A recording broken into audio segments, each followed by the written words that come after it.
दोस्तों आपने भी हाल ही में इंटरनेट की प्रॉब्लम को महसूस किया होगा कि कहीं ना कहीं स्पीड में कुछ अंतर देखने को मिल रहा है, स्पीड कम हुई है।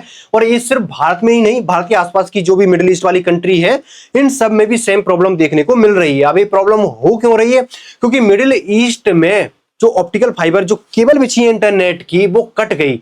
कौन काट गया, बात करेंगे इस पर। अब ये इतनी इंपॉर्टेंट चीज है आज की युग में, इंटरनेट, इसके बिना कुछ होता ही नहीं है। चाहे कोई सा भी सेक्टर उठाकर देख लो आप। अब इंटरनेट जो केबलें हैं जो समुद्र में बिछी हुई थी रेड सी में, उसमें कट लग गया, वो कट गई।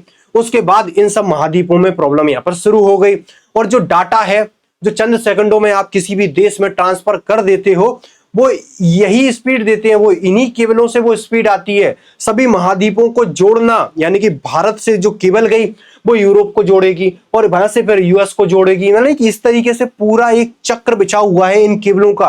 ये लैंड पर भी बिछी हुई है, समुद्र के अंदर भी बिछी हुई है, लेकिन जो इनका रखरखाव है वो लैंड पर इतना मुश्किल नहीं होता, लेकिन समुद्र के नीचे हजारों मीटर नीचे ले जाकर इनको बिछाना, और जब उनमें कुछ खराबी आ जाती है फिर उन्हें रिपेयर करने में सबसे बड़ी दिक्कत आती है। और वहीं पर सारा खेल हो जाता है कि पहले तो बिछाने में प्रॉब्लम, फिर उसके रखरखाव में प्रॉब्लम, और उसके बाद प्रॉब्लम आ जाए फिर उसको ठीक करने में प्रॉब्लम, और उसके बाद भी इंटरनेट चल रहा है। यानी कि जिस प्रकार से इंटरनेट आज पूरे युग में फैल चुका है, उतना ही कॉम्प्लिकेट इसे पहुंचाना है आप तक, जो समुद्र के नीचे से आप तक पहुंचता है। जो इंटरनेट की सेवाएं है एशिया और मिडिल ईस्ट के जो कंट्री है, उनमें जो स्पीड है उसमें अंतर दिखा है। यानी कि थोड़ी बहुत प्रॉब्लम देखने को आपको भी मिल रही होगी। यहाँ पर जो रेड सी है उसमें केबल कट हुआ। अब केबल कट हुआ कहां पर? अगर आप रेड सी देखोगे तो इस एरिया में जो केबलें बिछी हुई हैं इंटरनेट की, उसमें यहां पर कट लग गया। अब कट कैसे लगा उस पर हम आगे बात करेंगे। जो यहां से आई, आपने इंडिया को जोड़ दिया, पाकिस्तान जुड़ गया, इधर यूएई जुड़ गया, और इधर नीचे सिंगापुर, इस साइड चलेंगे, और इधर से ही वो यूरोप को जोड़ दिया। अब इसी रूट पर ही क्यों बिछाते हैं, इसे नीचे से क्यों नहीं लाते? क्योंकि ये रूट हाई अलर्ट पर ही रहता है, हमेशा ही हाई अलर्ट पर रहता है। चाहे वो जो शिप है, कमर्शियल शिप, इसी रूट से जाते हैं, क्योंकि घूमकर तो जा नहीं सकते। और इसी रूट से जो इंटरनेट की केबलें हैं वो भी इसी रूट पर बिछी हुई हैं, और ये रूट हमेशा ही अलर्ट मोड पर भी रहता है। प्रॉब्लम्स इस पर बनी ही रहती हैं।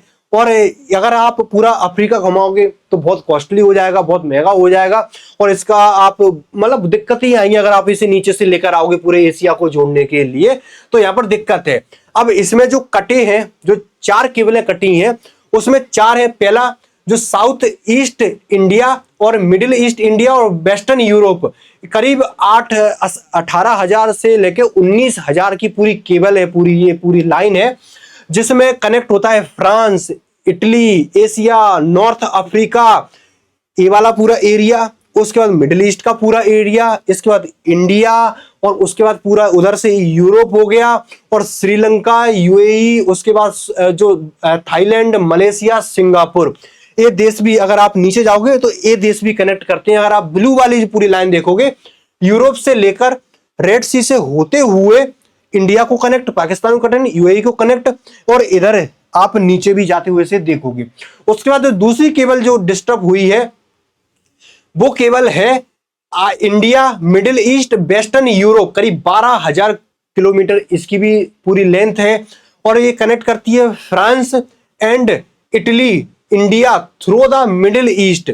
यानी कि यहां से आएगी और ये इंडिया को कनेक्ट कर देगी। ये रेड वाली अगर आप केबल देखोगे तो इटली से होते हुए, फ्रांस से होते हुए ये इंडिया तक आती है। उसके बाद जो तीसरी केबल है वो फाल्कन, और चौथी जो केबल है यूरोपियन इंडियन गेटवे केबल, ये उधर यूके तक भी जाती है ये वाली केबल। और फाल्कन जो गल्फ कंट्रीज है वो इंडिया, इजिप्ट को यहाँ पर जोड़ती हैं, इजिप्ट से लेकर इंडिया तक ये केबलें भी जोड़ती हैं। यानी कि 4 केबलें यहाँ पर प्रभावित हुई हैं। अब ये खराब हुई कैसे है उन पर बात करते हैं। माइक्रोसॉफ्ट ने भी बता दिया कि हाँ दिक्कत हुई है। इन्होंने बताया कि जो हमारा क्लाउड वाला जो सर्विस है उसमें प्रॉब्लम हुई है, बाकी हम रूटिंग के थ्रू या जो रूट है उसको डाइवर्ट करने के थ्रू ये जो प्रॉब्लम है उसको सॉर्ट आउट करने की कोशिश कर रहे हैं, और बेहतर सुविधा मिले इस तरह की कोशिश इनके द्वारा भी की जा रही है। अब जो एक्सपर्ट्स हैं उन्होंने यहाँ पर क्या कहा, कैसे हो गया? बोले जो कमर्शियल शिप है इस एरिया से, आपको पता है कि कितना हाई ट्रैफिक रहता ही है, कमर्शियल शिप ने लंगर डाल दिया, और लंगर डाल के खींच दिया, घसीट दिया।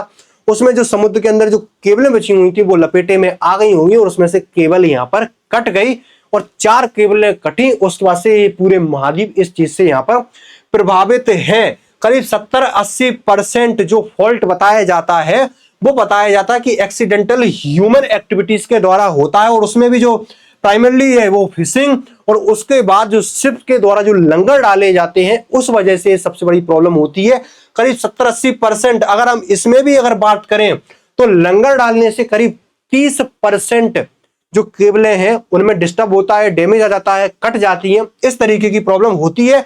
बाकी की चाहे वो नेचर की वजह से कुछ डिस्टर्ब हो जाए या वो टेक्निकल फॉल्ट हो जाए उनकी वजह से आती है बाकी प्रॉब्लम। लेकिन जो मेजर प्रॉब्लम है वो इंसान ही करता है और इंसान ही बिछाता है, इंसान के द्वारा ही प्रॉब्लम होती है। केबलों को बिछाना, इन्हें पूरी तरीके से जमाना, ये बहुत ही हाई लेवल का काम है, यानी कि कोई भी कंपनी ऐसे आके नहीं कर सकती है। इसका रखरखाव करना सबसे मुश्किल काम हो जाता है।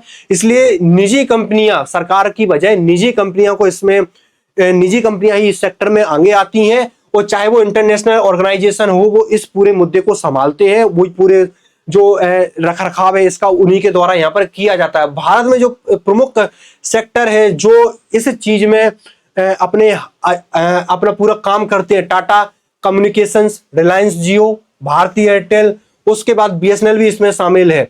और जो वैश्विक स्तर पर अगर बात करें सबकॉम, जो अल्काटेल है, जो सबमरीन जो पूरा जो नेटवर्क है उनके द्वारा जो काम किया जाता है यहाँ पर।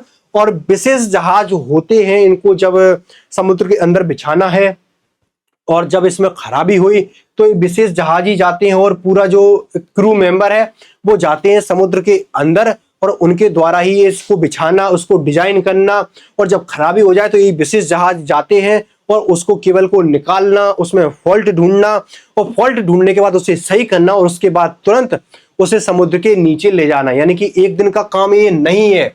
दुनिया में केवल 3 से 4 कंपनियां ही हैं जो इस काम को करने में सक्षम है। यानी कि कहीं डैमेज हुआ, कहीं कट गया कोई तार, तो उसको पूरी दुनिया में से 3 से 4 ही कंपनियां, यानी कि ये टेक्नोलॉजी काफी हार्ड टेक्नोलॉजी है और एक कोई भी कंपनी आकर यहाँ पर नहीं कर सकती। इसको मरम्मत करने में काफी जो जद्दोजहद है वो करनी पड़ती है।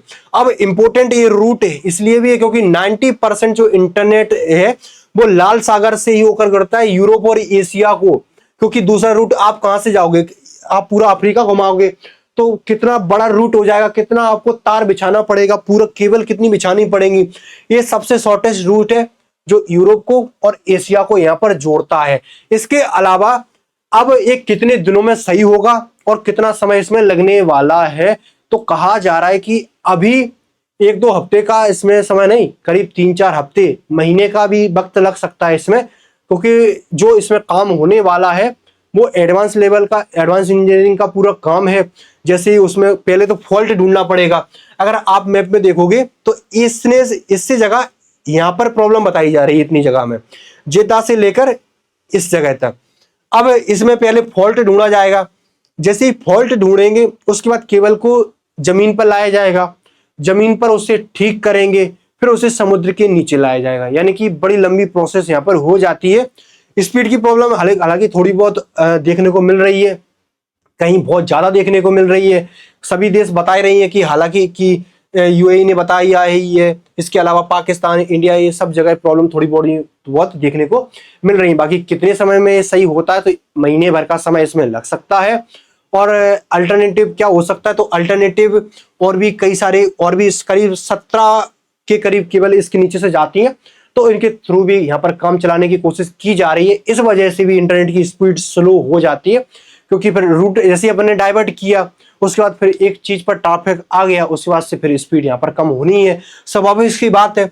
और देखना होगा कि बाकी इंटरनेट के बिना बाकी सारे सेक्टर ही प्रभावित होते हैं। बाकी देखते हैं कि कितने दिनों में यहाँ पर ठीक होती है। इस खबर में इतना ही। Thank you so much.